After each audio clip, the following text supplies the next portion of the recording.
Bonjour, dans cette vidéo je vais vous montrer comment saisir une commande client. Donc depuis le premier interface, on peut faire plus une nouvelle commande client.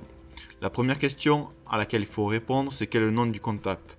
Je vais présaisir le nom du contact. À droite, il me propose tous les contacts existants dans ma base de données.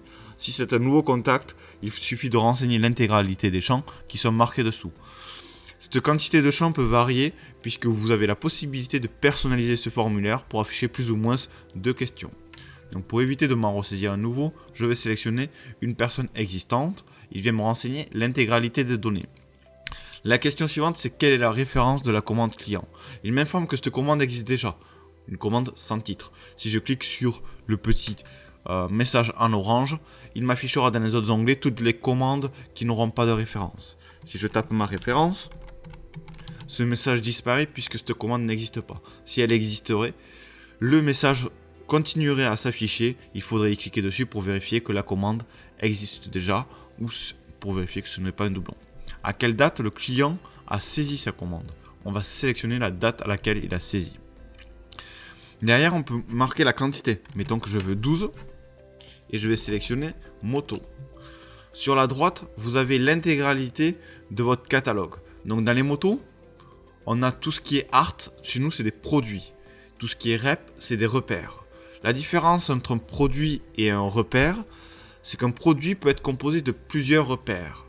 Par exemple, une moto va être composée d'un repère qui est la selle et de deux repères qui sont les roues, par exemple.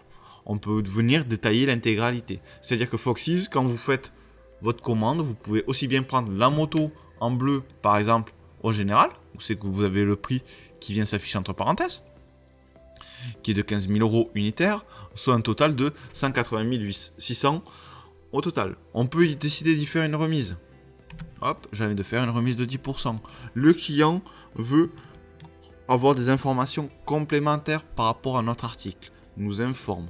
Donc là, c'est bien les informations que le client nous a données. Si le client nous a passé une commande avec des tarifications erronées, il faut indiquer les tarifications erronées. Dans le second onglet de la commande, on marquera les informations conformes à Foxys. Quand c'est que le client souhaite être livré? Il souhaite être livré à la fin du mois. Il veut me préciser, le client m'a précisé qu'il voulait des bandes jaunes. Donc je marque bande jaune, voire croquis. On peut rajouter une seconde ligne, qui est par exemple toujours la moto. Sur ma moto, qu'est-ce que je veux? Je veux rajouter une selle, parce que j'en ai cassé une, mettons. Vous avez le prix entre parenthèses qui est indiqué, donc on n'a pas le prix catalogue, mais le client, il m'a mis un prix à 100 euros, à 120 euros par exemple. On peut venir préciser tout ce qu'on veut, on peut venir changer la quantité, on peut venir dire que la selle va passer en priorité, donc j'appuie sur la petite flèche et du coup ma selle passe en première ligne. Donc moi je vais y remettre mes motos. Pour les sociétés qui font du négoce, on peut carrément venir appeler des produits achetés. Donc si je mets inox, derrière il va me proposer tous les produits achetés. Donc vous avez les deux notions. Tout ce qui est en vert, c'est là où c'est que vous connaissez des tarifs clients. Où c'est que vous avez négocié des tarifs fournisseurs. Où c'est que du coup vous connaissez votre marge et du coup on est capable d'appliquer un tarif client. Tout ce qui est en gris, c'est que vous n'avez pas de tarif. Donc je vais prendre une tarification client.